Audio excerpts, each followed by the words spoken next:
What's up, Burg fans, and welcome to the 8th edition of the Burg Briefing, a weekly show recapping all the sporting events of last week and looking ahead to all of the games, matches, and meets of this week. I'm your host, Caleb Bright, and without further ado, let's jump right in.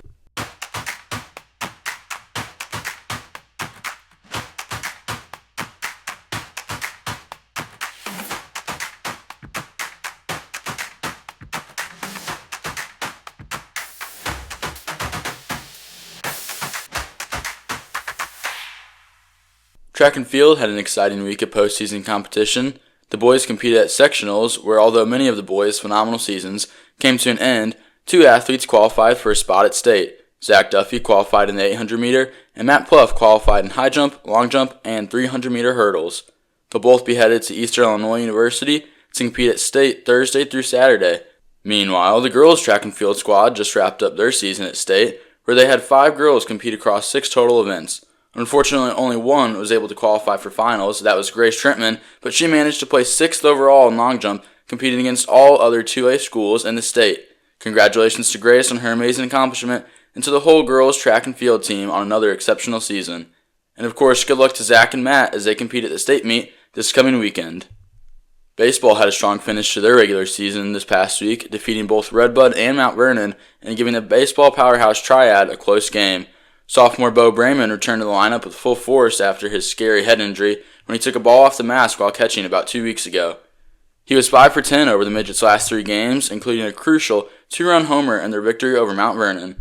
He'll lead the charge as his team takes on Waterloo at Mascoutah for the first round of regionals Thursday at 4:30. Softball also finished the regular season, winning 2 of their last 3 games. That included a walk-off victory over Heron, where the clutch hit came from an unexpected hero, the freshman 8-hole hitter, Sam Taylor.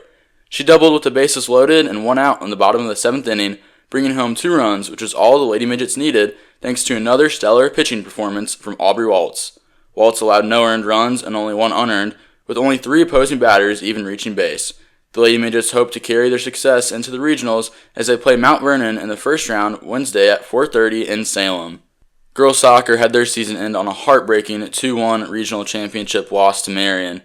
They finished their season with a record of 9-11-2 and a regional championship appearance. It was an emotional ending for the team, who will be losing 9 seniors, nearly half of their squad. Congratulations to the seniors on having an amazing career, which oversaw 4 great seasons, including their historical 2023 season, when the team was not only Cahokia Conference champs, but also won both regionals and sectionals. Finally, we wrap things up with boys volleyball, who also finished their season this past Thursday. After 2 rough losses at Altoff, they won their final 2 games against Maryville Christian and First Baptist Academy. They finished their inaugural season with an overall record of 10-8, which isn't so bad for playing against many players with 7+ years of experience and even some club players. Highlights from their inaugural season include exciting wins against Edwardsville, West, and Collinsville, as well as their great run in the Bevel East tournament, making it to the gold bracket and competing with some of the best volleyball schools in the area. And of course, being approved by the school board as an official varsity sport for the 25-26 school year. That's it for this edition of the Burg Briefing. I hope you all had a great Memorial Day weekend, remembering and honoring those who sacrificed everything for our country. And I also encourage you to get out and support some of our athletes during postseason play this week. As always, tune back in next week for another edition of the Burg Briefing, and keep on cheering, Midget Nation.